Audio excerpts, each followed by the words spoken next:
Salve galera! Estamos aqui hoje para nossa primeira edição do podcast, o BatQuest, né? Como vocês quiserem chamar. E em comemoração, ele é um podcast comemorativo de 15 anos de Turma do Batman. É isso mesmo? 15 anos de Turma do Batman e de Amigos pelo Bem, né? Então hoje, para celebrar aí essa data especial, a gente trouxe aqui ninguém menos do que o próprio Batman. Ele que é o fundador aí da Associação Amigos pelo Bem e também da Turma do Batman e, claro, o nosso primeiro convidado do podcast. Boa noite, Henrique. Queria agradecer essa oportunidade, esse espaço, né? E parabenizar pelo belo trabalho com o canal do YouTube que você vem desenvolvendo com a turma. Dizer que a gente fica muito feliz em tê-lo nesse grupo, você fortalece bastante a nossa turma, a associação e, poxa, é um trabalho que está sendo muito divulgado e muito bem avaliado, né? Então a gente gostaria de deixar um salve bem grande para você pelo seu profissionalismo, pela dedicação, né, nesse voluntariado que a gente sabe que não é fácil. Voluntariar não é fácil, não é fácil. Tem que colocar paixão, amor, dedicação acima de tudo. E isso você faz de uma forma brilhante. Muito obrigado. Então, aqui eu quero deixar bem claro que você pode ficar bem à vontade, a gente vai conversar, vai contar um pouco de história principalmente. Sim. E vamos começar então do começo. Quem é o Luciano? Aí, quantos anos, de onde vem, como é que veio parar aqui em Santa Catarina? Olha, nossa, eu sou natural de São Paulo, capital, né? E eu vim tentar uma vida diferente aqui, vim tentar uma mudança radical. Eu cheguei numa situação na minha vida que eu presenciei muitas situações assim tristes, né? Primeiramente a perda do meu pai com 13 anos e aí com 19 perdi minha mãe. Aquilo me abalou emocionalmente. Ainda consegui resistir às situações ali, consegui me formar, ter uma formação acadêmica, me preparei, consegui superar, né, essas situações adversas e acabei vindo para cá tentar novos horizontes. Então, você falou que perdeu os pais muito cedo, mas para você é tranquilo falar sobre isso? É tranquilo, como né? Como é que foi tão pequeno assim ter a perda dos pais? Você falou que foi a mãe primeiro ou o pai? O meu pai primeiro. O pai primeiro. E aí, como é que foi para você aí não ter a figura paterna nos anos que sucederam essa... Olha, Henrique, foi muito difícil porque eu tinha meu pai como um grande herói de verdade, um grande exemplo, acima de tudo um amigo, uma pessoa que estava sempre presente em todos os segmentos, né? Cobrava os nossos estudos, fazia tripas corações para a gente estar sempre com um sorriso no rosto, sempre feliz, né? Então foi uma referência gigantesca que eu perdi e foi assim, perder o chão, né? Com 13 anos. E aí a vida mudou radicalmente a partir daquele momento. Eu acho que ainda muitas vezes eu converso com a minha esposa sobre isso e falo, poxa, eu tive uma infância sensacional e uma parte da adolescência magnífica também, até o momento em que eu perdi o meu pai, que era o grande referencial. Depois a vida mudou, tive que sair. De alguma forma, isso como é que eu vou colocar assim de uma brincadeira, mas é uma coisa séria, porque isso te ajudou a transformar no Batman? Porque a gente sabe que a história do Bruce Wayne começa com a morte dos pais. Sim. E quando, mais ou menos na idade em que aconteceu com você também. Então, essa proximidade que você tem de história de vida com o personagem Bruce Wayne, né, o Batman, fez criar uma relação assim mais próxima? Falar assim, olha, eu passei por isso, eu imagino como é que é. Ou não, isso nunca passou pela cabeça, não tem ligação nenhuma? Eu acho que tem muita ligação, tem muita influência, né? Às vezes eu fico pensando, poxa, a vida imita a arte e tal, porque foi uma situação muito próxima, né? Da ficção, do personagem. E eu vivenciei isso, né? E talvez, com certeza, ou melhor, influenciou bastante nessa missão que eu resolvi abraçar na vida adulta. E aí então, você teve ele com 13 anos, né? Você falou, com 13 anos, a perda do pai. E aí a mãe passou a sustentar a casa? Minha mãe, hoje eu digo que foi uma guerreira muito assim dedicada e que conseguiu se superar, porque ela na época não tinha ela não teve uma formação, né? Assim, educacional, não teve tantas oportunidades e sempre teve o meu pai como um grande líder, né? Que fazia e articulava tudo, as contas, as situações de casa, o levar, trazer, né? Era um outro modelo de família, né? Na década de 70. Hoje nós temos mulheres, por exemplo, que sustentam famílias e são grandes líderes, né? É uma outra situação. No século XXI, lá atrás, em 1970, o pai era o grande tutor da família, né? Ele era o grande âncora, era o cara que tocava o piano, né? E de repente ela se viu sozinha, ela não tinha nem ideia de como ligar o carro. Eu tinha um primo que ia em casa para ligar o carro, porque ela não sabia nem bater a chave, só para ter uma ideia, né? Então desarticulou completamente a família naquele momento, né? E foi uma situação muito difícil que tive que superar, né? Até hoje eu sinto muita falta do meu pai, mas é a vida, né? E você tem uma irmã, né? Tenho uma irmã. Ela é mais velha ou mais nova que você? Ela é mais nova. Mais nova. E nessa fase também, lá, ela sentiu bastante. Como é que foi lidar com... porque você passou a ser o homem da casa, a partir da situação. E tem que lidar também com o que você falou, que a sua mãe não tinha uma formação e tudo mais. Passa a ser uma espécie de pai, né? Com um cuidador da irmã mais nova. Como é que foi isso também? Nós somos em 3 irmãos, né? Ah, sim, eu tenho um irmão mais velho. Mas na época, como eu disse, desarticulou completamente, né? A situação. Até que a minha mãe começou a se adaptar a resolver o cotidiano, né? O cotidiano da vida, que era ter que sair para fazer compras, ter que se organizar, se planejar quanto à educação dos filhos, o levar e trazer e tal, até que ela colocou a casa em ordem, né? E quando que tudo isso começou a mudar? Quando que você começou a se organizar, falar assim, ó, você falou que fez uma faculdade, tem formação, que você foi para estudar, como é que foi esse processo dessa saída de situação para uma virada? Olha, foi uma situação de muita dificuldade, né? De muita superação e realmente, humildemente eu te digo que pelo que eu passei de histórico de vida, me sinto um vitorioso hoje, por tudo que eu consegui fazer e conquistar, né? Nunca deixei de acreditar, nunca deixei de estudar, sempre batalhei. Com o falecimento do meu pai, continuei a estudar, a trabalhar, trabalhava de dia, estudava à noite.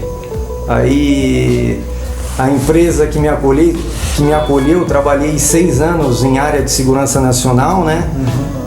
Na aviação, e aí a empresa se propôs a me ajudar nos estudos, né?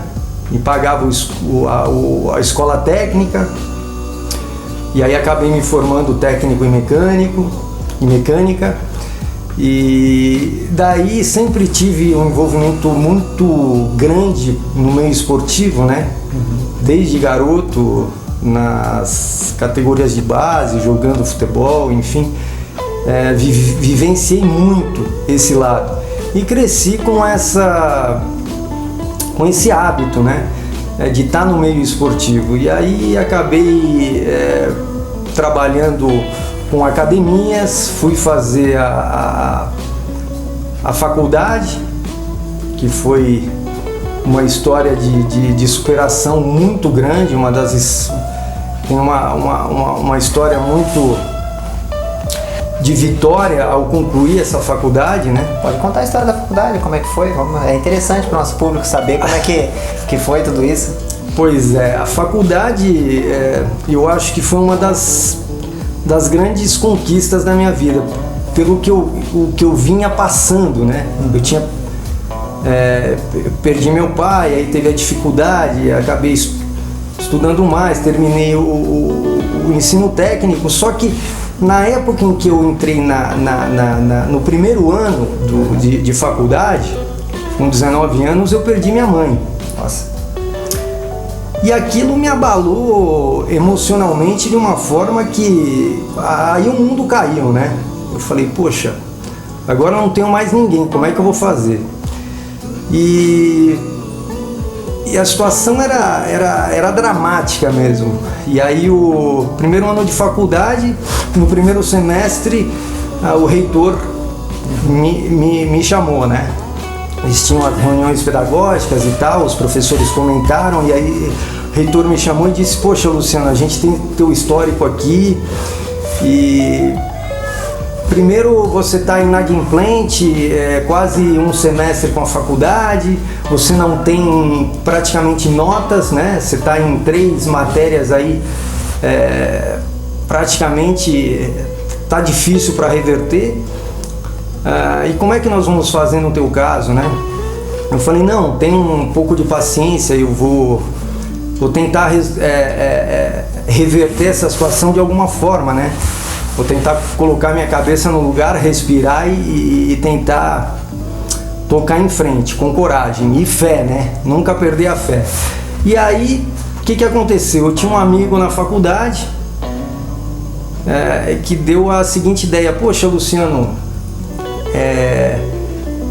tenta ir numa escola pública próxima da sua casa, né? A gente via muito nos murais da faculdade chamadas de emprego, de estágio e tal. Ele falou, poxa, tenta dar aula num colégio público como ACT, né? A caráter temporário, os professores às vezes precisam e tal. Eu falei, poxa, ô Paulo, eu não tenho mais nada a perder, vou tentar e tal. E aí o que eu fiz? Eu fui num colégio próximo, muito conhecido, na Zona Sul lá de São Paulo, lá o Lazar Segal. E na época tinha uma diretora, uma senhora de idade, que nunca mais me esqueço dela, a dona Ritinha, coração grande. E aí ela me recebeu e eu contei minha história, falei, olha, eu tô precisando trabalhar, eu tô fazendo a faculdade à noite e a senhora não tem uma oportunidade para dar aula aqui, como é que a senhora poderia de repente me ajudar, me indicar para alguma situação? Ela falou, olha, eu tenho uma professora que está saindo de licença gestante. E só que é o seguinte, você está no primeiro ano de faculdade, eu não sei se é possível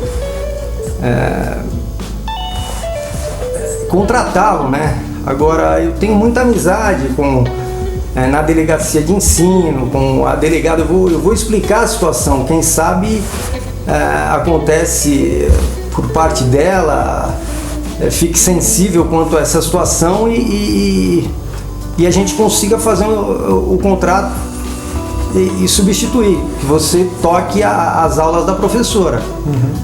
Aí tá. E aí... Tudo isso logo no primeiro ano de faculdade. No primeiro ano de faculdade, fortes emoções. E eu naquela ansiedade, naquele desespero, já não tinha para onde correr. Aí passaram 2 dias, a dona Ritinha me ligou, falou: ó, Luciano, eu tenho uma boa notícia. Eu conversei com a delegada de ensino, ela entendeu a sua situação, nós vamos abrir um precedente e você vai assumir as 12 turmas da professora. Nossa. E vai ganhar o que ela recebe ali e tal. Cara, aquilo me deu um up, né? Me fortaleceu, me deu uma coragem, e eu pensei, poxa, eu vou reverter essa situação. E aí comecei a trabalhar, falei, não, vou estudar, vou dar a volta por cima, vou levar para recuperação as matérias que eu tô mal aí, né? Em biologia, voleibol, porque eu nem frequentava. Pois é, e a partir daquele momento eu comecei a respirar mais, a ter a me fortalecer e acreditar mais que eu poderia reverter a situação, né? A partir daquele momento. Comecei a pagar novamente a faculdade, acertei o que eu devia ali, levei as matérias que eu tinha para exame, estudei, me superei ali. E aí nesse meio, quem me fortaleceu demais, né, que eu tenho uma gratidão eterna, né, e na minha vida aconteceram algumas situações que eu acredito muito que tem a mão de Deus, assim, situações na minha vida em que eu falo, poxa, cara, isso não é normal acontecer, não é natural. Tem alguma situação que tem situações que você fala, poxa, tem coisa que realmente eu não enxergo. Por exemplo, né? No dia do falecimento da minha mãe, com 19 anos, no velório, eu conheci a minha esposa. Opa, conta pra nós essa história aí. É uma história de arrepiar. No momento em que a minha vida deu eu perdi o chão, totalmente desesperado, que eu falei, meu, o que eu vou fazer na minha vida, né? Agora eu não tenho mais nem pai e agora nem mãe. E aí conheci minha esposa ali. E ela, a família dela, ou melhor, juntamente com ela, me acolheram de uma forma excepcional, porque eu tinha uma dificuldade enorme ali naquela situação. Eu morava com a minha irmã, com um irmão que estava recém para casar, e a gente não tinha muito relacionamento, todo mundo morando junto ali, e minha sogra me aguardava chegar da faculdade 11 horas da noite, 11h30, meia-noite, todos os dias, fazendo sol, frio, chuva, canivete. Ela estava lá com o guarda-chuva aguardando eu chegar para me deixar a comida ali, né? Foi uma mãe. Foi uma mãe. Eu perdi uma mãe e ganhei outra. E aí eu tinha uma preocupação enorme que eu falava sozinho muitas vezes. Eu falei, meu Deus do céu, me dê uma oportunidade para poder retribuir tudo isso que eles me fizeram no momento mais dramático da minha vida, né? E Deus me deu essa oportunidade, porque aí eu conheci a minha esposa, praticamente morava na casa deles, porque eles me acolheram, né? Eu fazia a faculdade, chegava lá, tinha janta. Aí, não, mas dorme aí tinha o café da manhã, tinha o almoço, aí eu saía com eles e comecei a fazer parte da vida deles, né? Do cotidiano, da minha cunhada, do meu cunhado e tal. E eu morava ali com os meus irmãos, no terreno que o meu pai deixou ali. Ele construiu a casa que a família morava. E aí eu tive a seguinte ideia, poxa, cara, eu vou tentar construir uma casa ali na frente, pra mim. Vou me desdobrar e tentar construir. E a minha sogra e o meu sogro, minha esposa, a família pagava aluguel. Eu falei, poxa, tá aí a oportunidade de eu tentar reverter tudo isso que eles tentaram me ajudar. Vou construir uma casa num terreno que meu pai deixou e vou trazê-los para morar junto comigo. Vai ser alguma forma de eu poder retribuir. E consegui realizar esse sonho. Para mim foi uma felicidade que eu tenho até hoje, que, poxa, trazer minha sogra, meu sogro, e depois tudo que a gente passou, eles adoeceram, nós cuidamos da minha sogra durante 15 anos, ela teve um AVC, ficou na cama e a gente tratou, eu com a minha esposa. Depois o meu sogro ficou doente também, tratamos ele em casa por muito tempo. Enfim, eu acho que isso é uma história que a gente se emociona de lembrar, né? Porque são dificuldades, todo mundo tem uma história, né? Uns têm mais facilidade, outros têm mais dificuldade. E aí agora, passado aí toda essa fase com os sogros e tal, eu vou voltar na Dona Ritinha, né? Tá, vamos lá. Eu tenho uma gratidão pela Dona Ritinha que me proporcionou essa oportunidade. Eu acabei assumindo as turmas de 5ª a 8ª série. E no primeiro ano de faculdade... Como é que foi estar no primeiro ano de faculdade já pegar tantas turmas assim? O coração na hora deve ter dado uma...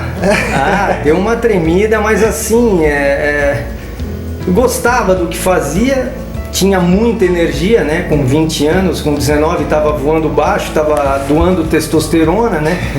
E participava e jogava junto com eles, e incentivava, ia para os campeonatos, e tudo isso fortaleceu demais. E aí fui criando coragem e toda essa história começou a impulsionar. Eu tive a seguinte ideia, eu falei, poxa, peraí, eu já trabalhei com academia, tenho alguma experiência, eu não tenho nada a perder, isso é uma coisa sempre do meu pessoal, eu não tenho medo de chegar nas pessoas, porque eu acredito e sei que todos nós somos iguais, ninguém é melhor do que ninguém, somos pecadores imperfeitos e estamos aqui de passagem, né?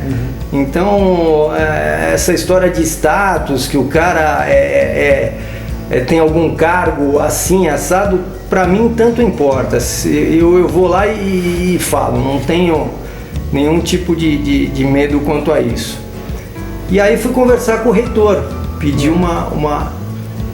Aí eu pensei assim, poxa, recém a faculdade estava com um projeto de montagem de uma academia lá dentro do campus. O campus tinha área pedagógica, tinha administração, tinha direito, né? Falei, poxa, quem sabe eu não posso tomar conta da academia, né? Você já tinha trabalhado 6 anos? Já tinha trabalhado. E aí fui lá, conversei com o reitor, ele disse, não, pelo seu histórico e tal, nós vamos ajudar você. Você chega um pouco mais cedo, toma conta da academia e toca o barco, abatemos na sua mensalidade. Só que você não parou de dar as aulas? Não parei de dar as aulas. Você eu dava as aulas e aí vinha para a faculdade, chegava mais cedo. Às 16 horas, eu entrava às 19, né? E aí eu ficava ali na academia, orientando e tal. E 7 horas eu entrava na faculdade ali para estudar até as 10h30, 11 horas. Nossa.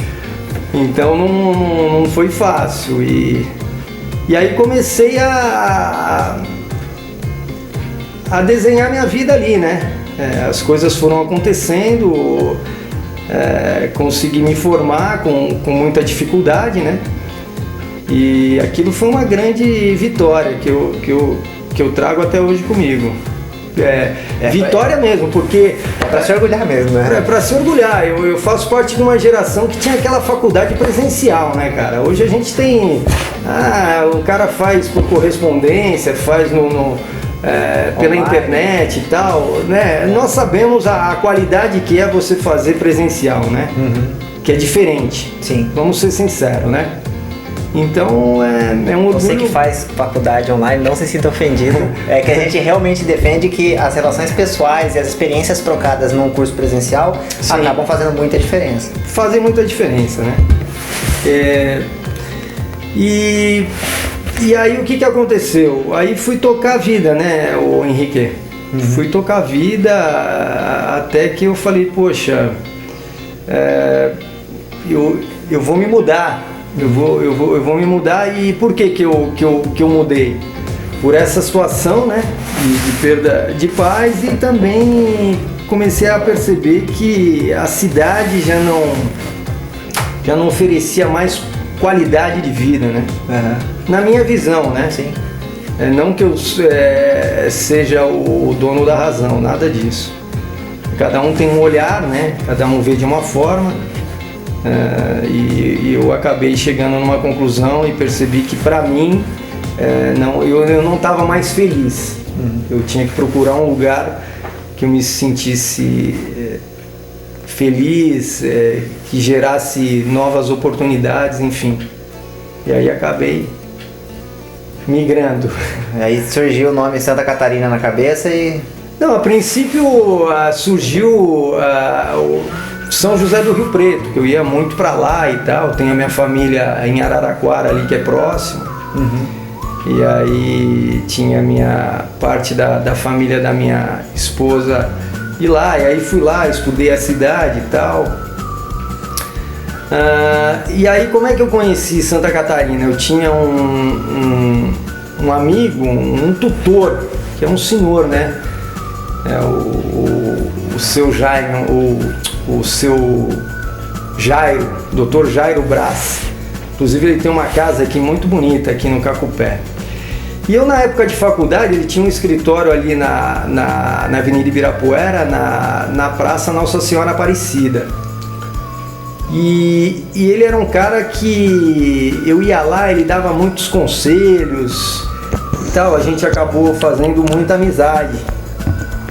E ele era uma pessoa muito bem relacionada, né? E eu fazia educação física na época e ele fez uma mediação ali, na época de 500 anos do Brasil, ia ter uns eventos esportivos aqui no norte da ilha. Ele acabou me indicando para organizar, para gerenciar e tal, e aí eu vim conhecer Florianópolis. Eu falei, poxa, é legal, é uma possibilidade, né? Muito bonito e tal, mas aí fiquei meio assim, né? Falei, poxa, é radical, né? Uma cultura diferente, né? Um clima diferente, né? Qual foi a maior dificuldade sua quando chegou aqui em Florianópolis? Olha, foram tantas, cara.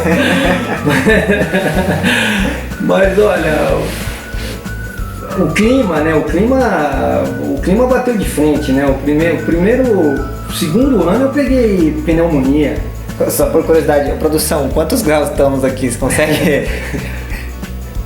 A curiosidade, assim, a gente tá vendo a dificuldade do Luciano com relação ao clima, porque a gente tá aqui com 19 graus e ele tá equipado para um frio de -5. É que tava chovendo, eu falei, pô, vou me precaver aí, quem sabe me defendo mais. Mas foram muitos também, não é que eu tô super valorizando a nossa conversa quando eu cheguei aqui, porque veja bem, tu bate de frente com várias situações. Primeiro, uma cultura diferente, né? Eu passei um pouco por isso, porque eu também sou de São Paulo e estou em Florianópolis, então Sim. Um pouquinho disso daí eu senti também. A cultura é diferente, né? Aqui em Floripa, a cultura açoriana, né? Você vai pro norte aqui, os alemães, italianos, é diferente, né? A pegada é diferente, tem uma vibe mais voltada ao meio ambiente, à natureza, né? Agora, vê se bate as suas experiências com as minhas, assim. A gente que é de São Paulo, a gente vive num ritmo de 480 volts, né? Então, por exemplo, eu estranhei chegar aqui e as pessoas fecharem os comércios na hora do almoço. Então, para quem tá fora, quem é de São Paulo e tá assistindo ou ouvindo aqui o nosso podcast, eu vou dizer assim, para nós em São Paulo é impensável alguma coisa fechar na hora do almoço. Então aqui é cultura local fechar, é normal. Grande parte dos comércios fecha. Então, só para vocês terem uma ideia do que a gente está falando, é que o ritmo daqui é muito mais tranquilo. As pessoas aqui são mais tranquilas e acham até que eles estão certos.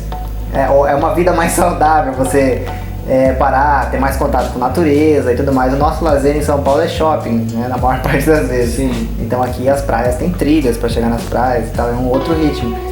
E isso me assustou um pouco quando eu cheguei, foi difícil de se adaptar. Então é só para situar um pouquinho as pessoas também, que às vezes a gente fala cultura diferente e não dá para ter uma ideia da dimensão do que é, né? Sim. Então, além da cultura, o clima, né? O clima é diferente, né? Os costumes em geral, né? Mas existem, eu vejo, né? É uma opinião, existem muito mais situações positivas aqui do que eu vivenciei lá. Entendi. Nasci e criei na capital, na Zona Sul, e isso na minha visão, né? Eu respeito a visão de todos, né? A gente vive num mundo de diversidade, mas eu infelizmente enxerguei uma situação que eu falei, poxa, São Paulo desandou, né? E desandou por vários motivos. Desandou pela questão da violência muito. Chegou a sofrer algum problema com violência em São Paulo? Sofri vários problemas assim que... Tem algum que você possa contar pra gente aqui? Olha, eu tenho vários, mas eu tenho alguns assim que marcaram, né? Por exemplo, eu tinha um vizinho, eu sou São Paulino doente, ele também. E nós vivíamos jogando bola todos os finais de semana e tal. Um belo dia, numa sexta-feira, ele falou pra mim, olha, tem um futebol de salão lá na faculdade, na Moca, quer ir jogar? Falei, vou, tamo junto, somos parceiro. Beleza, peguei o carro, tinha um Peugeotzinho 106XN, aquele carrinho do Mr. Bean, que faz 16 com litro. Falei, vamos jogar. Aí tá, chegamos lá na porta da faculdade, o César chegou pra mim e falou assim, ó, Luciano, te aconselho deixar o carro dentro da faculdade, porque aí, de repente, aí fora corre risco de ser roubado, a porta ser arrombada e tal. Falei, não, vou deixar o carro lá dentro, César, fica tranquilo, pode ir na frente. Peguei o carro, entrei na faculdade, estou estacionando o carro ali dentro. De repente me cai do céu, parecia o Homem-Aranha, né? Um cara em cima do capô do carro, né? Eu me assustei, me apavorei na hora, falei, poxa, o que é isso, né? Aí o cara, o gurizão, né? Um garotão, falou, não, armado, né? Entra correndo que eu tô fugindo, que eu tô em fuga e tal. Eu fiquei desesperado, entrei do lado, aí já saiu com o carro em alta velocidade ali, sentido Raposo Tavares. E aí eu conversando com ele, falou, ó, tenha calma, me larga, ó, eu tenho família, pode levar o carro, fica tranquilo e tal. E aí no meio do trânsito caótico ali, o trânsito parou, falou, não, pode, abre a porta do carro e sai correndo, nem olha para trás, tá? Aí saí, aquela sensação, olhar o carro, né, indo embora, você fala, puxa, cara, que loucura é essa que eu tô vivendo, né? Mas, tá. Aí voltei depois que eu fiquei sabendo de toda a história. A história foi a seguinte, depois que a gente ficou sabendo pelos policiais e fomos à delegacia. Eles sequestraram um empresário numa BMW e um dos amigos desse empresário estava com o carro seguindo. E aí acionou o Cupom, a PM, e começou a perseguição. Nas proximidades da faculdade ali na Moca, eles bateram a BMW no poste. Nossa. E aí eles contando, o empresário contando que eles estavam batendo boca na fuga. O cara que estava dirigindo o molecão não queria se entregar para a polícia de forma alguma. E o outro estava falando, não, vamos nos entregar, para o carro e tal. E nada de se entregar. Conclusão, o parceiro dele abriu a porta e se jogou no meio da rua. A polícia pegou. E ele seguiu e bateu o carro. E aí no desespero, correu, pulou o muro da faculdade, subiu e eu tava ali entrando. Justo o seu carro. Justo no meu carro. E aí depois o que aconteceu? Pegaram o parceiro dele e foram na empresa onde os dois trabalhavam juntos, prenderam o cara, o garoto lá. Recuperaram o carro, não? Aí começou uma via sacra, né? Vasculhamos e tal. Andamos. Eu não sabia que ele estava roubando o Batman, senão teria dado problema. Olha só. E aí achamos o carro numa comunidade próximo da Marginal, próximo do Estadão ali. E aí consegui recuperar o carro. A única coisa que roubaram foi um bonequinho. Na época tinha o Pink e o cérebro, né? Levaram o cérebro. Eu falei, tudo bem. É porque tava faltando, precisava. Tava faltando o cérebro, eu falei, faz bem. Mas aí, voltando aqui para Florianópolis, aí também por conta dessa situação de segurança que aconteceu aqui em São Paulo, como é que foi chegar aqui? Qual foi o primeiro emprego? Como é que foi a questão de sobrevivência aqui em Florianópolis também? Já veio para cá com alguma coisa certa? Como é que foi? Pois é. Essa saída de São Paulo, na minha visão, só quero voltar lá um pouquinho, na minha visão é o seguinte. São Paulo, ele tem, se nós colocarmos na balança, São Paulo tem muitas qualidades, mas o lado positivo é muito bacana, mas o lado negativo pesa mais, mas pesa muito mais. E aí, isso na minha visão, eu falo, pô, cara, não dá, é muita coisa negativa para pouca coisa positiva. Vamos citar coisas positivas magníficas em São Paulo. Acesso à tecnologia. Artes e cultura, sensacional. Parte esportiva, né? Sim. Compras. Se precisar, você acha. Gastronomia, melhor do mundo. Humildemente, Henrique.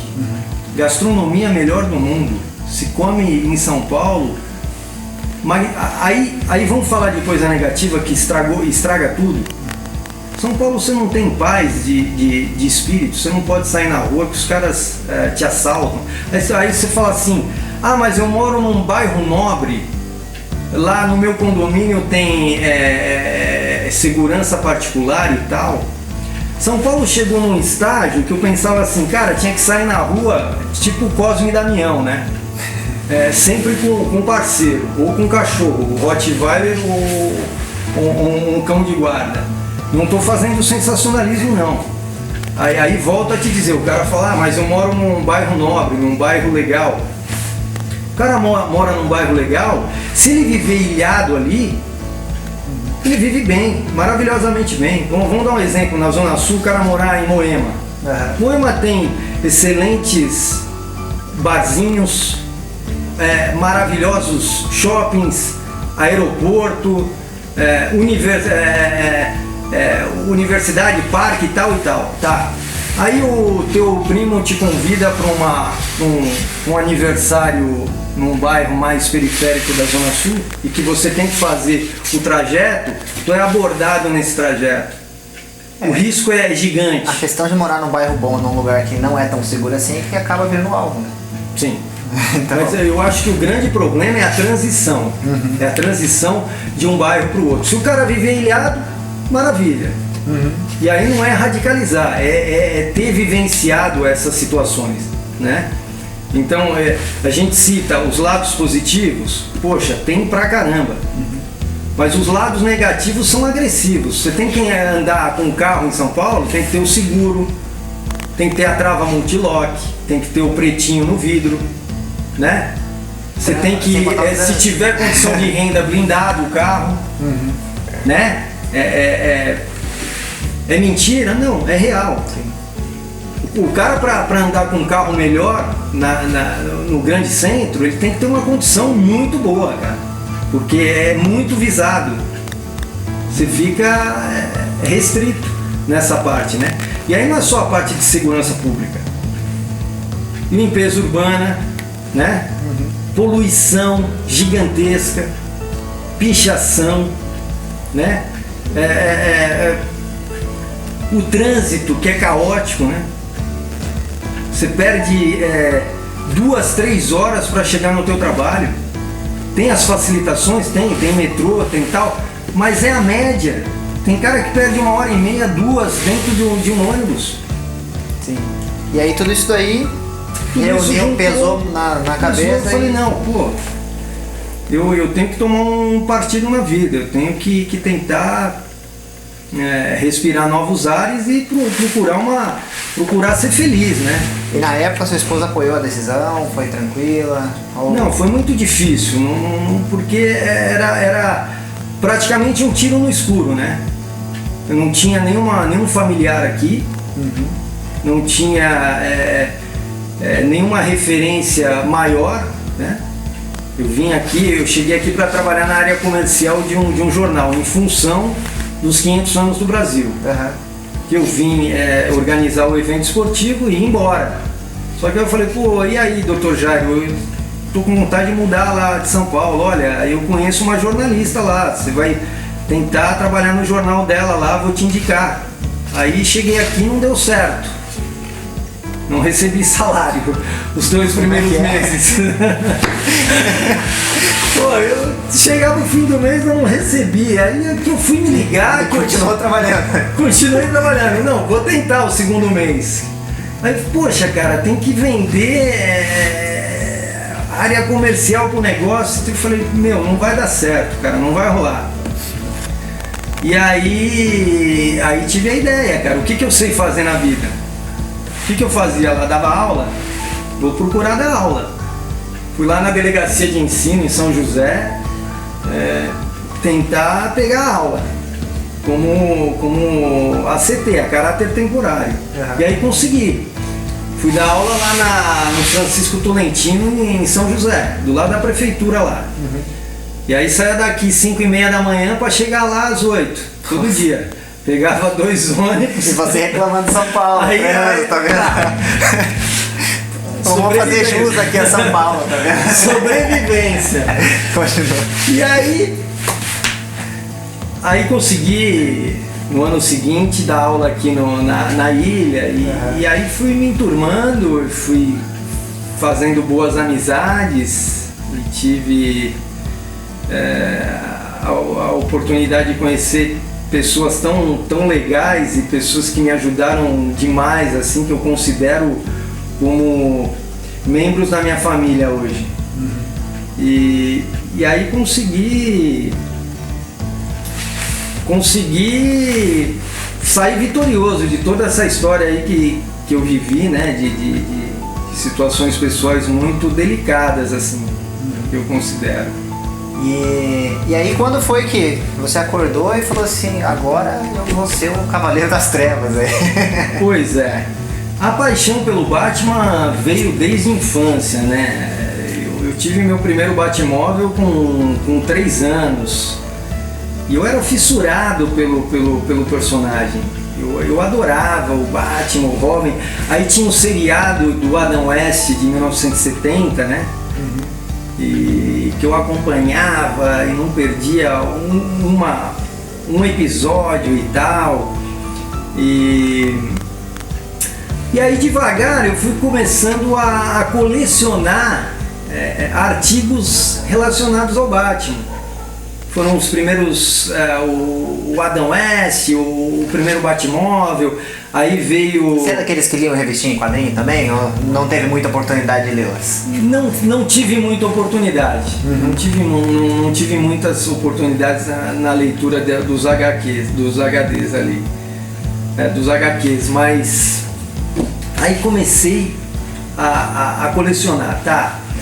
O Batmóvel, aí veio os filmes do cinema com os personagens ali, veio o Batman Animation Series, que era uma Qual foi o primeiro filme do Batman que você viu? O primeiro filme do Batman foi com o Michael Keaton, o Batman e o Jack Nicholson. Esse é... O Coringa, um clássico ali, o primeiro que... A gente fala clássico para agradar, né? Mas eu, na minha visão, eu acho que o Michael Keaton não representou de forma coerente o Batman, né? Esse ano que vem ele volta como Batman no filme do Flash, né? Mas nós tivemos Batmans fenomenais e que viraram referência, né? A trilogia do Batman, por exemplo, né? Do Christopher, do Nolan. Foi sensacional, né? Sim. O Ben Affleck também encarnou também, beleza. Agora nós tivemos Batmans cômicos, né? George Clooney, por exemplo, né? O Keaton também não emplacou, na minha opinião, na minha modesta opinião, acho que ele não representou a figura do Batman, né? É porque na verdade... e a gente vai entrar num campo que a gente vai começar a brigar com as pessoas porque tem muito fã de mídia, então a gente tem que tomar um certo cuidado. Sim. Mas o Batman nos quadrinhos ele sempre representou um personagem mais fechado, mais sério, e trazer isso para o cinema até então era muito difícil porque a figura do super-herói de cinema, de quadrinho, colorido e coisas assim, era para ser uma coisa mais leve, mais agradável, mais de certa forma cômica muitas vezes. Então, trazer esse ar sombrio do Batman pro cinema é bem difícil. Eu imagino que até as pessoas entenderem esse lado é complicado. Então, por isso, destacou tanto a trilogia do Nolan, né? Porque ele conseguiu trazer um pouco disso pro cinema, que é um pouco do que a gente via nos quadrinhos e que tinha uma certa dificuldade de encontrar na tela de cinema. Eu acho que a grande marca dos filmes do Nolan na trilogia deve ter sido justamente você conseguir ver esse lado mais sombrio do Batman aí também. E o Bale acabou encarnando muito o personagem, fez muito bem o Batman, né? Sim. Lógico, não dá pra tirar o mérito do roteiro, do filme, do diretor, a visão, a forma dele conduzir, né? A trilogia ali. Então foi realmente... mudou, né? Eu acho que o Batman no cinema tem tempos diferentes. Nós poderíamos caracterizar o Batman, por exemplo, antes do Clooney e depois do Bale, né? Sim. Nós tivemos situações do Batman assim no cinema cômicas, né? Uma coisa muito fraquinha pela grandeza do personagem, né? E aí, você viu lá o primeiro filme do Batman, já tinha os colecionáveis, assistiu a série do Batman Animation Series. Animation Series, aí tinha as peças eram variadas, eu comecei até a locar para festas infantis. Falei, poxa, o que eu vou fazer com tudo isso aqui, né? E tal. E aí eu percebia nas festas que as crianças ficavam muito encantadas, né? E aquilo me deu um start. Eu falei, poxa, cara, quem sabe vestir o Batman, né? Trazer o Batman, esse encantamento para as crianças, para os adultos, para os adolescentes que acompanham e tal. E aí na estreia do Cavaleiro das Trevas em 2008, tive a ideia de repente trazer o Batman vestido, né? Aí eu tive a oportunidade de conhecer um dos proprietários do cinema de um shopping aqui no Itaguaçu ali. E aí propus ele sem nenhuma pretensão, né? Eu falei, poxa, quem sabe trazer o Batman na estreia do filme, à meia-noite aí, o que o senhor acha? Falou, pô, quem sabe, seria diferente demais, né? Aí eu tinha uma aluna do ensino médio na época e me deu uma ideia, pô, quem sabe levar uma mulher gato também, né? Pra medir a febre, mas sem pretensão. Fala, poxa, eu vou fazer um investimento numa roupa, sei lá, numa coisa mais, numa réplica, numa coisa mais elaborada. Não, vamos fazer uma coisa simples e ver o que acontece, né? E aí fomos lá na estreia do filme, à meia-noite. E dali foi um auê gigante, o pessoal ficou maluco, né? A hora que viu os personagens, e aí começaram a perguntar: poxa, Batman, nossa, mulher gato, mas cadê o Coringa? Aquilo deu mais um start ainda. Eu falei, poxa, o Coringa não está, mas brevemente estará. Eu falei, poxa, pra ser o Coringa, cara, os caras estão pedindo o Coringa. Eu falei, poxa, peraí, mas tá pedindo o Coringa, vamos batalhar. O Batman tem tantos agregados, tem heróis na Liga da Justiça e tem vilões também, né? E aí da Mulher Gato passou ao Coringa, do Coringa eu já pensei em fazer o Charada, acabei pesquisando e batalhando patrocinadores, apoiadores, e aquilo foi se construindo. Foi se construindo, aí chega um momento que eu falei, poxa, peraí, vamos fazer com que isso ganhe um significado maior, né? Fazer uma coisa bacana para levar, por exemplo, para uma criança que não tem oportunidade de vivenciar isso, né? Tem crianças que têm muitas oportunidades na vida, né? Viajam o mundo com a família, tem oportunidade de ir para fora, de fazer um cruzeiro, de ir na Disney, né? Tem crianças no morro que nunca vão ter oportunidade de ver o Batman de perto, né? Falei, poxa, quem sabe fazer um trabalho direcionado social e compartilhar essas ferramentas com quem realmente precisa da nossa atenção, né? Do nosso carinho. E aí a gente começou a nos organizarmos para as ações voluntárias, sociais, né? E aí começou a chegar gente de todo lado. Dentro da turma do Batman passaram militares, professores de ensino médio, donas de casa, estudantes, psicólogos, empresários profissionais liberais, até hoje, né? Nós temos uma história grande, né? Vamos completar aí 15 anos de estrada, tivemos um teatro educativo, né? Um roteiro, um diretor teatral, né? E tudo isso foram vivências, né? Legal. Então, basicamente a turma do Batman nasceu ali a partir do Cavaleiro das Trevas, e daí surgiu o estalo de começar a fazer ações sociais, levar esses personagens, levar o Batman, levar os vilões e etc. para comunidades, hospitais e por aí afora. E aí nesse começo, vamos começar, né, perguntando qual foi a primeira ação social que você fez? Qual foi o primeiro lugar que o Batman foi visitar em caráter social? Em caráter social, olha, pergunta difícil, deixa eu ver se eu lembro. Eu acredito que a primeira ação foi no Hospital Infantil Joana de Guzmão. Isso há 15 anos atrás, praticamente, mais ou menos. Mais ou menos. Dá pra dizer que é um dos pioneiros de Florianópolis aí com o personagem. A gente fica feliz quando a gente vê outros Batmans também, né? A gente fica feliz porque tomara que surjam mais e mais Batmans para que a gente possa oferecer o melhor para quem mais precisa, né? Essa é a grande ideia. A gente não tem que se achar o pai da criança.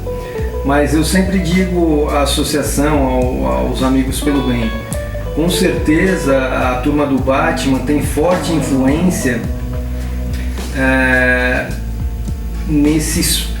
nesse espaço que o Batman ganhou aqui no sul do Brasil. Né? Eu me lembro há 15 anos atrás que nós sofremos uma resistência muito grande. Olha, a nossa cultura não aceita muito essa coisa de fora, de Batman, isso é coisa de megalópolis, de metrópoles, de cidades estressadas e tal. Não, o Batman vai dar certo, porque o Batman é um personagem querido pelo mundo e pelas crianças, e com certeza nós vamos tornar esse personagem aqui no Sul conhecido e querido. Isso vai ser um desafio a partir de hoje, eu disse à pessoa na época. E hoje a gente vê realmente os resultados. Você anda na rua, principalmente aqui ao norte, né, que a gente convive e conhece bastante gente, você vê crianças vestidas com a camisa do Batman, adolescentes, adultos, muitos pedalando, andando. Então isso realmente que nós contribuímos bastante com essa história, eu não tenho dúvida. E o Batman é muito atemporal também, né? É Sim. Um personagem criado lá em 1900 e bolinha, mas que até hoje continua muito em alta, né? Com certeza. Mas conta lá a primeira ação, foi no hospital, como é que foi pra você a primeira vez, aquele contato com as crianças logo no hospital? Foi tranquilo entrar no hospital a primeira vez? Como é que foi? Não foi tranquilo, foi realmente respirar fundo, porque... Primeiro porque eu me lembro a primeira situação no hospital infantil, né? Na época a Cláudia era hoje aposentada, né? Ela era a diretora da área pedagógica ali, né? E tinha um outro Batman no estado que fazia também ações e tal. E eu acabei chegando ali, fui meio confundido e recebido com certa rispidez. Não sei o que aconteceu com o outro, enfim, aí eu me identifiquei, falei, não, eu resido aqui na ilha, fazemos ações sociais, meu nome é Luciano, tal, não se trata de outra pessoa. Ele falou, não, então agora eu fico mais tranquilo, que eu tive um problema e tal. Mas aí, a partir dali começou a nascer uma parceria muito bonita com a área pedagógica do hospital. Ela sempre nos recebeu muito bem, né? Nós conhecíamos o diretor do hospital na época, o senhor Murilo Capello, um senhor extremamente agradável e competente, profissional demais. Se tornou posteriormente secretário de saúde do estado. Sempre nos atendeu muito bem, com muito carinho. E a gente começou a fazer uma parceria muito forte com a área pedagógica do hospital, visitando 4 até 5 vezes por ano o hospital, né? E nós tínhamos essa parceria no sentido do hospital liberar de uma forma monitorada todos os setores. Nós passávamos e passamos ainda, agora não em função da pandemia, até você esteve conosco lá, mas sempre tivemos acesso a queimados, oncologia, pronto-socorros, UTIs, isolamento, né? E nessa primeira visita lá, não sei se você ainda lembra, mas como é que foi a receptividade das crianças? Como é que foi para elas ver o Batman entrando? Porque imagino que deve ser uma coisa incrível, né? Que nem você falou, de levar isso para crianças que não tinham essa oportunidade, provavelmente dentro do hospital. Para muitos deles talvez tenha sido a primeira vez que estava vendo o Batman ali entrar no hospital e tal. O que isso mudou para as crianças? Como é que foi a recepção da parte deles? Assim, você lembra? Não? Lembro, o encantamento é evidente por parte da criança, por parte dos próprios pais, enfermeiros e médicos, porque você está mudando a rotina um pouco, né? Você está acalentando uma situação, um momento dramático, sensível da família, né?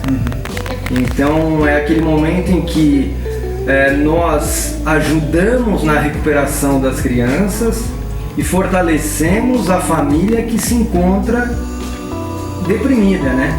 Numa situação de angústia ali, de ansiedade pela melhora e tudo. E é evidente que a criança ganha muito com isso, né? Tem alguma história de alguma criança que realmente você fala assim, não, esse a gente conseguiu ajudar de uma forma especial? Alguma história que o Batman conseguiu transformar a vida da criança lá no hospital? Nós tivemos muitas histórias, assim, nós temos, ou melhor, muitas histórias para contar, né? De crianças que desenham, aguardam o Batman, mandam mensagens para a gente no Instagram, no Facebook, os pais agradecendo a oportunidade de estarmos lá, de fazermos um dia diferente, né?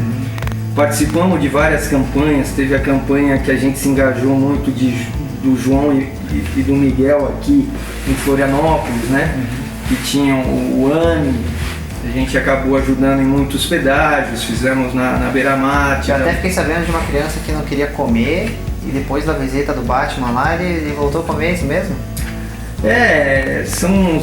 Como eu disse, são várias histórias assim que a gente sai dali do hospital realmente com a sensação de dever cumprido, de fazer realmente com que a nossa vida ganhe mesmo de fato um significado, porque tu sai dali pensando, cara, como eu sou abençoado, como eu sou privilegiado, né? Eu tenho um filho, vai completar 5 anos, poxa, o garoto é saudável, ele pula, ele corre, ele brinca. Gente, quanta criança eu já vi em estado que você fala, poxa, como é triste, né? E você fala, poxa, nós temos que ajudar, né? E quando sair dali, agradecer pela tua saúde, pela tua família, pela saúde do teu filho, né? Isso é uma vitória, né? Você vê as pessoas saudáveis. Mas a gente realmente fica muito emocionado. Tem muitas situações que eu sempre falo para a turma, a situação do hospital é uma situação diferenciada. Você tem que respirar fundo e bem fortalecido, porque com certeza naquele momento você vai ser a referência de uma coisa legal, bacana. Você tem que estar bem para poder ajudar e passar essa energia boa para quem mais precisa naquele momento, né? E aí, seguindo um pouquinho aí a história de vida, você começou a fazer o Batman, começou a fazer algumas ações sociais. E que outro momento marcante na história de vida você teve? Eu tenho uma colinha aqui, passada pela Bida. Obrigado, Bida. Ela me passou algumas coisas que eu não podia deixar de falar sobre essa história. E ela disse que teve mais 2 momentos bem marcantes aí na trajetória, que foi quando você conseguiu trazer a sua irmã para cá, para morar com você. E eu queria que você contasse um pouquinho de como foi e aonde que essa parte se encaixa aí na linha do tempo. Olha, como eu disse, eu tenho algumas passagens na minha vida que são assim, humildemente, assim, cinematográfica, que eu acho que tem a mão bondosa de Deus, cara, porque eu acredito muito. A primeira situação foi conhecer minha esposa no velório da minha mãe. A segunda situação foi quando eu vinha para Santa Catarina, né? Num momento totalmente conturbado da vida, totalmente em desequilíbrio, porque eu não sabia o que vinha pela frente, o que eu ia encarar, como é que seria meu futuro a partir dali, deixando uma história, nascido e criado lá na Zona Sul, com toda a cultura, deixando tudo para trás, deixando os amigos, deixando a família, para tentar um novo horizonte. E aí, naquele momento eu falei, poxa, como é que eu vou levar minha mudança para lá, né? Eu molecão, né? Não tão molecão. Aí eu falei assim, poxa, cara, um parceiro na faculdade disse assim, cara, faz o seguinte, vai no Ceasa, que tem caminhões de cebola que vem a São Paulo e descem vazios, né? Vem de Rio do Sul, por exemplo, trazer. Sim. Vai lá, negocia, de repente você pega um caminhoneiro e leva a tua mudança. Aí eu fui lá dar um plantão no Ceasa. Aí o cara me atendeu bem e tal. Eu falei, pô, minha casa, vou te dar meu endereço, olha, vamos lá, né? Eu tenho um cachorro, um Rottweiler, ele é um pouco bravo, mas eu vou levar ele comigo dentro do carro e tal, fica tranquilo. Aí tal. Aí ele chegou em casa no dia da mudança, ele olhou assim, falou, cara, tu mora num presídio? Eu falei, pô, como, cara? Falou, meu, olha, a sua casa tá cheia de lança, seu portão, sua janela só tem grade. Falei, cara, mas aqui você tem que viver assim, né? Tem que se adaptar. Nossa, lá não tem grade não, cara. Falei, não, legal, vai dar tudo certo. Aí colocamos a mudança no caminhão e vim embora. Só que antes desse episódio, que eu digo que tem coisas que a mão de Deus, são anjos, né? Antes eu vim de ônibus pra alocar uma casa, né? E naquele dia, aquela noite, ou melhor, eu peguei o catarinense à noite, chegava pela manhã aqui em Floripa. E eu tava... A minha cabeça tava girando mais que ventilador, né? Eu falei, cara, eu vou para um lugar que eu não conheço ninguém, não tenho referência, não tenho amigos, não tenho ninguém para indicar e tal, como é que vai ser? Aí sentei ali na rodoviária, esperei o ônibus chegar e tal, e aí sentou do lado uma senhora.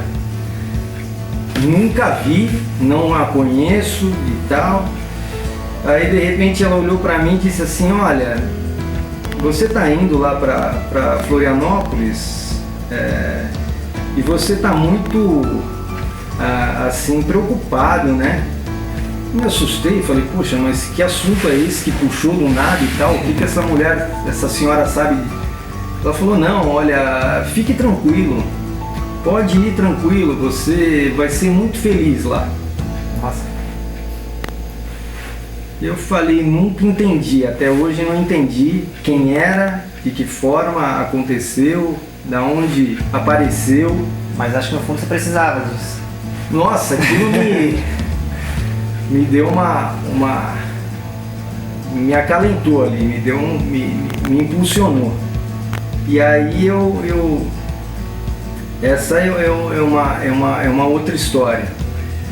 E é isso que eu digo, tem situações na minha vida que eu não compreendo, né? Eu não consigo compreender. E eu acabo imaginando o seguinte, cara, que eu já vivi na minha vida alguns milagres. Eu já vivi na minha vida alguns milagres que eu posso citar, que é milagre, cara. Que é milagre, que você fala, ó, né? E aí teve essa situação da minha irmã, que eu sempre sonhei em poder ajudá-la. E sempre pensei positivo que algum dia ia dar certo de eu poder, de alguma forma, contribuir com tudo que ela vivenciou, né? Dessa situação de perda de pais e tal. Acabou não casando, né? Teve problemas emocionais, acabou ficando muito deprimida e tal. E aí o destino trouxe ela próxima de mim aí. Eu fico muito feliz de hoje poder contribuir, ajudá-la a fazer tudo aquilo que eu sonhei um dia fazer. Eu estou conseguindo realizar. Para mim é uma grande vitória e é uma coisa que eu agradeço por essa oportunidade. Faz parte da turma do Batman, dei uma oportunidade para ela aí, para estar com a gente, para poder vivenciar, contribuir também. Então, é muito legal toda essa história aí. Então aí a gente chegou no momento em que surgiu um mini Batman, ou Robin, eu não sei como é que é a expectativa aí. A gente já tá, antes do podcast a gente tava falando já que ele não vai nem passar por esse processo. Ele vai virar o Batman e o Luciano vai virar o Alfred. Olha, o mini Batman também foi um milagre na minha vida, assim, que eu considero um milagre. Por que milagre? Porque foi numa situação extremamente difícil e dramática que ele surgiu como uma luz em nossas vidas, né? Como eu disse, nós tivemos um momento muito difícil com minha sogra, né? Ela teve o AVC, Sim. ficou na cama durante praticamente 15 anos. Nós cuidamos dela na cama até o momento do falecimento dela. Na sequência, não demorou muito, meu sogro adoeceu. Morou algum tempo no litoral de São Paulo. A filha comprou um imóvel para ele. Depois ele foi para o interior, morar com uma cuidadora lá, com a família, uma cuidadora. E depois nós acolhemos ele em nossa casa. E também tratamos e cuidamos dele. Em torno de uns 8, 10 anos aproximadamente. E ele, em estado terminal ali, nós levamos ele para o Celso Ramos e aí houve o falecimento dele ali e a minha esposa passou mal, mas passou muito mal. E aí os médicos levaram e naquele momento que ela desceu, que eu estava ali aguardando lá embaixo, falou, meu pai acabou de falecer faz uns 10 minutos. E aí os médicos me levaram, eu estou passando mal, só que aí eu fiz um exame ali e eu constatei que eu estou grávida. Nossa. Naquele momento ali.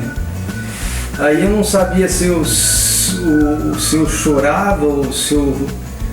Deu um misto de emoções, Deu um misto de emoções, né? E eu falei, poxa, cara, eu acho que seu pai se foi e nos deixou um grande presente, né? E aí só alegria. Meu filho é uma grande vitória.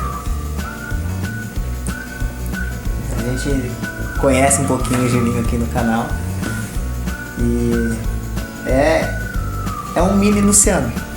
Eu não tenho como dizer diferente disso, porque é um menino muito especial mesmo. A gente gosta dele como família e com certeza está aprendendo muito com você, com o Batman. Ele tem muito orgulho de você. A gente até brinca com ele às vezes, fala, o Batman é isso. Não, meu pai, não sei o que, ele te defende assim, de uma maneira muito incrível. A gente sabe que realmente é um menino muito especial. E eu falar isso pra você, chorando molhado, você sabe disso.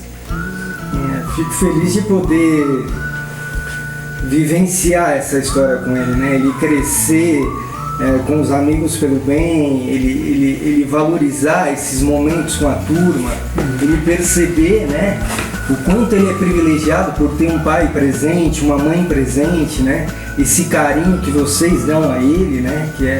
Não tem preço isso, não tem. Isso vai marcar na vida dele para sempre, né? Então isso eu fico muito feliz em poder ver e valorizar por ele ter essa saúde, essa energia boa que ele tem e que ele nos transmite, né?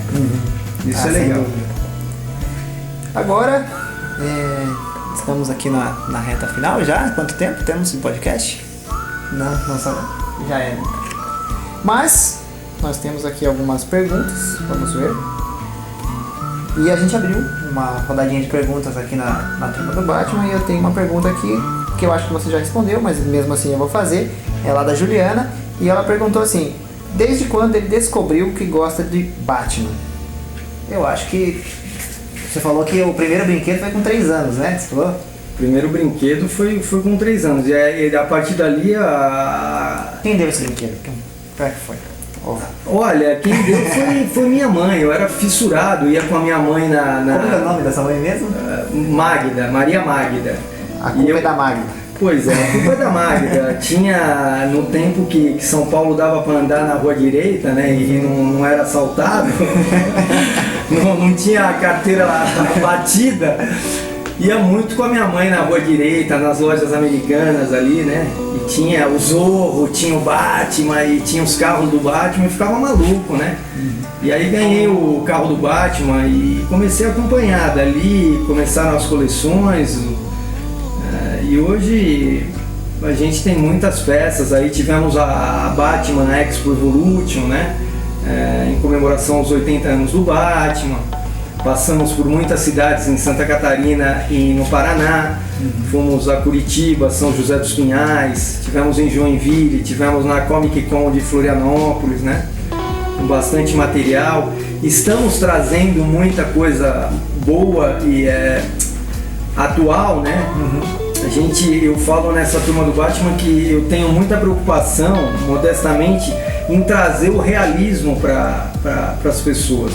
E eu vejo que a turma do Batman tem um diferencial quando eu me refiro... Eu vou interromper você o seguinte, porque você está quase respondendo a segunda pergunta. Então eu vou falar a pergunta e você vai poder concluir já respondendo para a pessoa. Tá. A pergunta é da Patrícia e ela falou assim: como que é o processo de aquisição dos trajes do Batman? De onde vem? Do que se alimentam? Onde moram?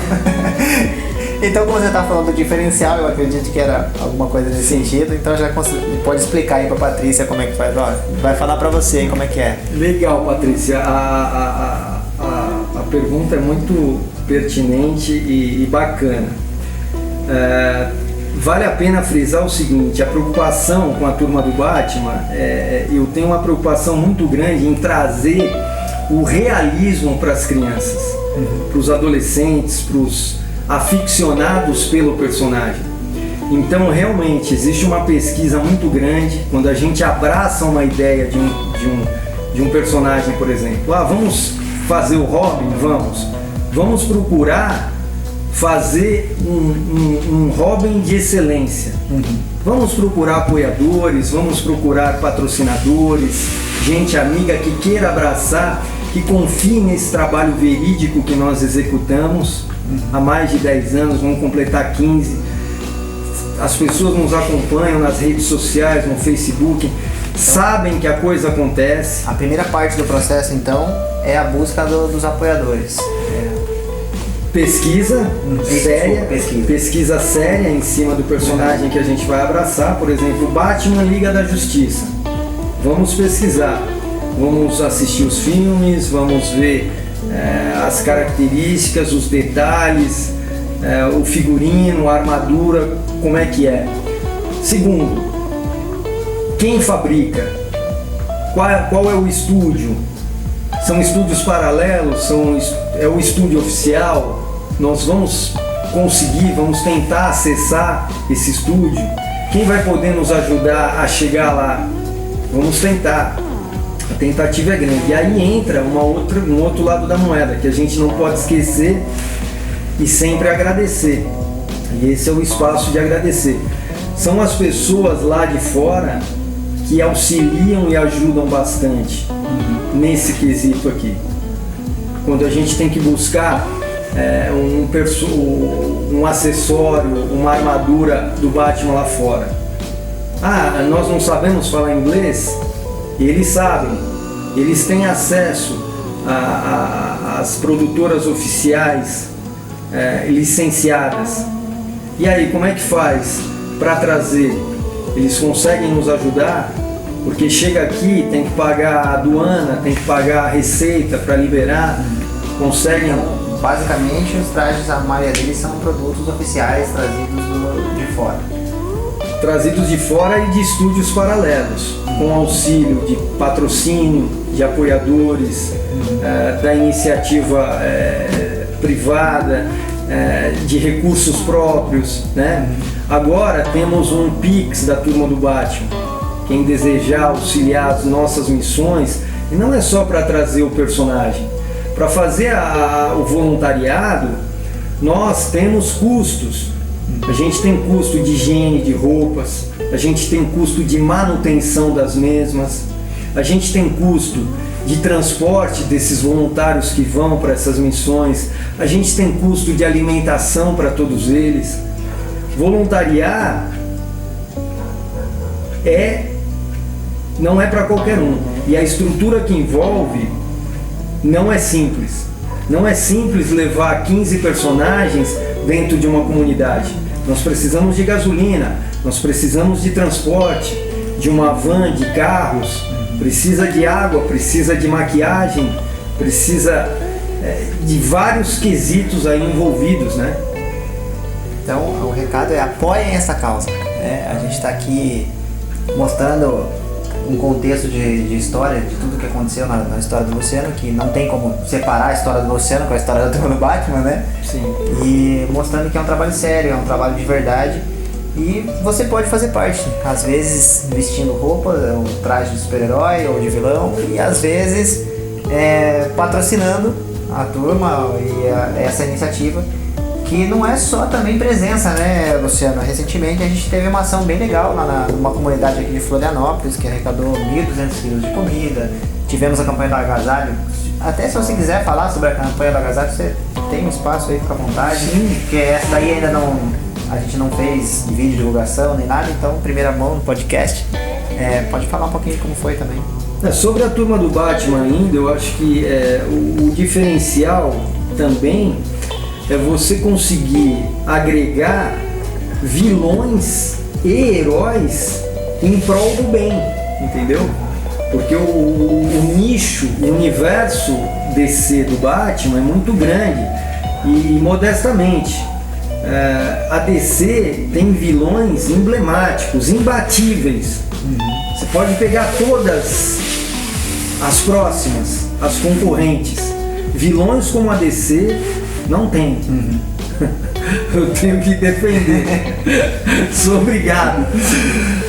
Mas A gente vai receber chuva de dislike nesse da pessoal da Marvel. Vocês vão não, vamos brincadeira. Não. Estamos todo mundo no mesmo time. Mas voltando lá, nossas missões continuam intensas. Eu acredito que essa turma do Batman é uma turma abençoada. Eu já passei por várias fases da turma, vários grupos. Passei pelo grupo de teatro, passei pelo grupo de figuração, muitos passaram e não permaneceram, né? A gente tem uma história grande aí. E se não permanece é porque a gente avalia e vê que não dá mesmo para seguir. Nós temos uma filosofia implantada e a gente segue bem à risca essa filosofia, tá? Então, assim, sobre as nossas missões, poxa, digo que essa turma é abençoada porque na pandemia, com todas as restrições sanitárias, nós praticamente não paramos. Nós distanciamos um pouquinho, mas não deixamos de servir. Subimos morro, você esteve lá no Morro do Mosquito, aqui ao norte da ilha. Tivemos no hospital infantil, Fé em Deus, né? na comunidade Fé em Deus, lá em Forquilinhas, fazendo a festa das crianças. Tivemos no EMOSC, fazendo a campanha de doação de sangue, né? Tivemos recém no hospital infantil que você esteve conosco. Então a luta continua. Estivemos mais recém ainda com a campanha de arrecadação de alimentos para a comunidade da Vila do Arvoredo, em parceria com o Vila Romana Shopping, o antigo Iguatemi, né? Super parceiros, nos tratam com muito respeito, com muito carinho, né? A Suzane sempre de braços abertos lá com a gente. Conseguimos arrecadar 1,2 toneladas quilos que a gente acabou distribuindo na comunidade, agradecendo também a parceria dos voluntários do bem através do Edson, que faz inclusive um personagem nosso que é o Ninja, que é um cara muito dedicado a essa área social, faz um trabalho brilhante, que muitas vezes merecia um reconhecimento triplamente maior. Tá? O Edson, eu já vou adiantar aqui que é um dos convidados do nosso podcast, então logo também teremos um pouquinho do Edson aqui, né? É um cara fenomenal, abençoado, que vai fazer aniversário aí domingão, dia 18, né? Amanhã a gente fica mais velho. Uma sequência de aniversários. Temos aniversário do Batman, da turma, do Edson, tudo no mesmo... Tudo na mesma sequência. E aí arrecadamos 1.200 quilos de alimento, com a parceria também do Vila Romana, com a parceria do Big, com a parceria de muitos doadores anônimos que efetuaram depósito de Pix para compra de cestas básicas. Heróis que não estão nos quadrinhos. Heróis que não estão no quadrinho, que é muito, tem que bater palma para essa galera aí. No fringir dos ovos conseguimos repassar para a Dona Beth, que é a líder comunitária, os 1.200 quilos. E agora nós estamos com a campanha do agasalho no Vila Romana também. Essa campanha se estende até o dia 15 de agosto e nós já conseguimos nesse primeiro lote 1.700 agasalhos que já repassamos para a Dona Beth ali e ela já distribuiu para quem mais precisa. A campanha vai até o dia 15 de agosto. 15 de agosto e já no primeiro lote 1.700 agasalhos. 1.700 agasalhos. Bastante gente doou cobertor, doou edredom, roupas em bom estado, né? E aí fica o convite estendido a todos vocês que têm uma roupinha aí no guarda-roupa em bom estado, queiram ajudar, que queiram contribuir. Simples, chegar ali no balcão, no L1, na recepção, deixar sua doação que nós vamos destinar à comunidade ali. Luciano, então, antes da gente encerrar, eu tenho mais uma pergunta, que já seria a pergunta natural que eu ia fazer aqui, que é quais os próximos planos da Turma do Batman? Olha, eu vejo a Turma do Batman evoluindo demais, né? Nesses últimos anos, são situações mutantes e a gente está procurando sempre melhorar. A busca em se aprimorar em todos os quesitos. Trazer para junto de nós pessoas realmente engajadas, do bem, dispostas, com criatividade, com bastante coragem para enfrentar os desafios e com amor no coração. Dedicar. Planos, já temos muitos bons planos aí. Trazer novidades, sempre está se atualizando, né? Por exemplo, a gente tem planos em trazer novos personagens para a turma, personagens atuais que linkem com o universo dos adolescentes hoje, com a criançada. Por exemplo, Jovens Titãs, que é um seriado muito bacana, a garotada gosta, acompanha, são personagens muito legais, fortes também, que a gente pode estar trazendo. E mês que vem estreia a temporada nova na Netflix. Tem o Liga da Justiça, que a gente... Desculpa, eu cometi um erro aqui, na HBO Max, agora sim. Tem a Liga da Justiça, que a gente está tentando trazer a novidade, com o expositor, com a armadura mais atual da Liga da Justiça. Tem o Robert Pattinson aí, brevemente um novo Batman, The Batman. Estamos trazendo algumas peças inéditas, que nem o filme foi lançado, a gente está tentando nos organizar, vamos ver até que ponto, né? A coisa está evoluindo bastante. Pois é, mas está chegando novidades aí, né? Em 2022 nós temos o novo Batman, né? O The Batman, estreando aí. A gente já está com essa preocupação em trazer novidade, que o público quer sempre ver atualidades, coisas novas, e a gente briga bastante por isso. E por essa razão também essa busca incessante por apoiadores, por patrocinadores, que a gente está tentando para realmente, quem sabe, trazer uma nova Batman Expo Evolution, né? Com mais atualidades, né? Mas eu acredito que as coisas vão dar certo, que Deus está sempre presente no nosso caminho na minha vida nunca desamparou, sempre colocou pessoas muito boas no meu caminho. E eu sou muito grato por isso, né? Hoje aqui eu constituí uma família e tenho pessoas que não são do meu sangue, mas eu considero como familiares, né? Como eu disse lá, a princípio perdi meus pais cedo e chegando em Santa Catarina eu consegui um pai e uma mãe aqui, que realmente me ajudaram demais, né? Que são membros da nossa família, adoram meu filho, são avós dele de coração, são pessoas que a gente confia, que nos ajudam demais, que nos querem bem, que nos amam e nós amamos eles também, né? O seu Jaime, a Dona Eni, são pessoas iluminadas, abençoadas, que eu considero demais e que foi um presente de Deus. E a gente não pode esquecer das pessoas que nos ajudam.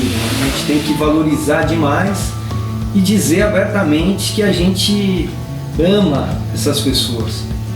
É sempre uma oportunidade olhar nos olhos e falar: olha, meu filho, eu te amo, minha esposa, eu te amo, porque o amanhã é muito incerto. E com todos esses momentos de muito drama que eu passei na vida, tem momentos muito felizes que eu exalto também. E que sou grato. E aí, dentro desses momentos felizes, eu ia deixar pro final, o Luciano ele já foi para Paris sem falar francês.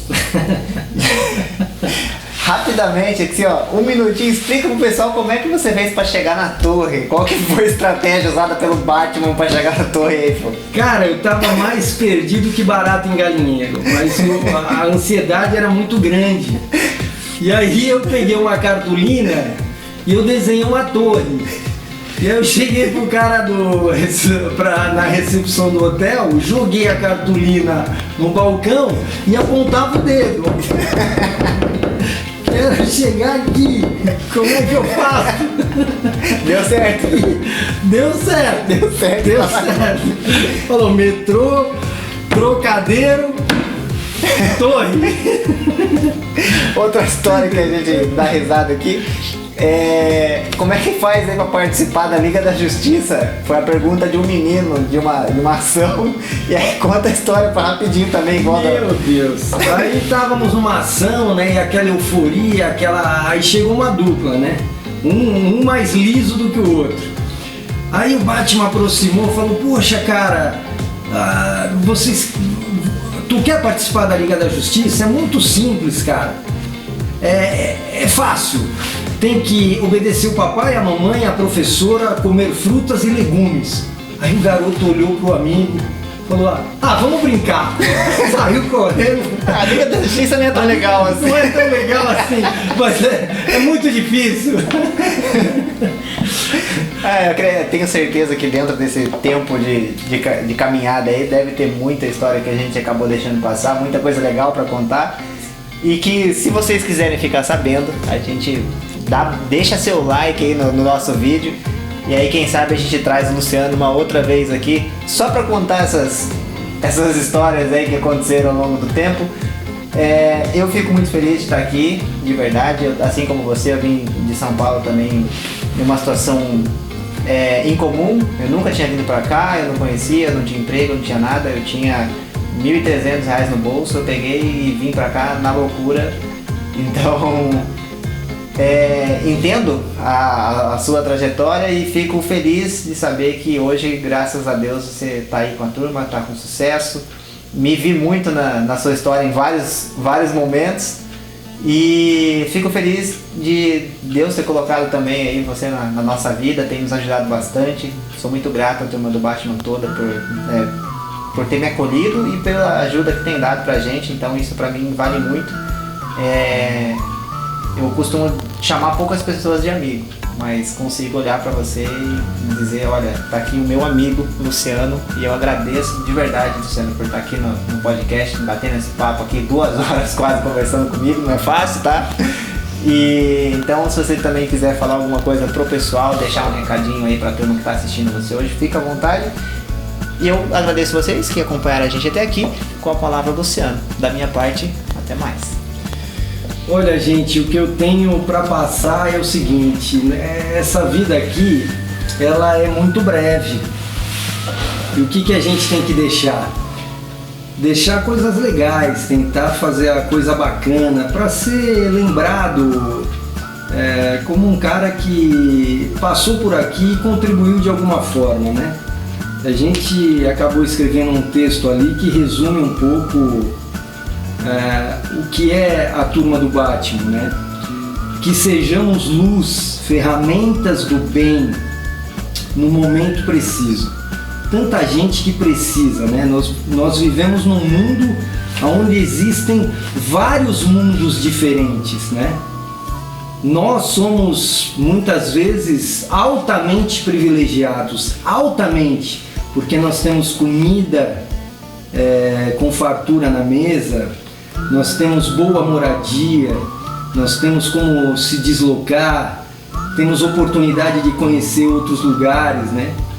E tem pessoas em situação extremamente difícil e oposta à nossa.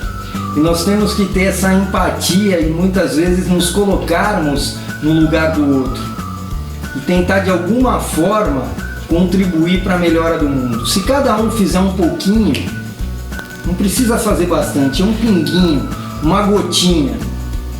Realmente a gente pode melhorar esse mundão que a gente vive, essa atual sociedade que a gente vive. Esse é o recado que eu tenho para passar. Muito obrigado pela oportunidade, por ter aberto esse espaço, por ter falado de coisas tão íntimas que as pessoas hoje sabem um pouco da minha história. Não foi fácil, me sinto realmente, humildemente, um vitorioso por tudo que eu já vivenciei. Tá? Muito obrigado a você, a Giane, por esse trabalho maravilhoso com o canal do YouTube, com a dedicação, com o voluntariado que a gente sabe que não é fácil, colocar paixão no que a gente faz, ser profissional, fazer a coisa com amor, com excelência. Parabéns a todos vocês, um grande abraço a todos que já passaram aqui pela Turma do Batman, de alguma forma contribuíram, fazem parte dessa história. Agradecer esse grupo atual, que é um grupo maravilhoso, um grupo que pega junto, né? E felicidade em poder tê-los com vocês e estar presente aqui com saúde nesses 15 anos da Turma do Batman. Domingão é dia de celebrar a vida, celebrar a família, celebrar as pessoas que amamos e celebrarmos os verdadeiros amigos. Muito obrigado. Obrigado. Até mais.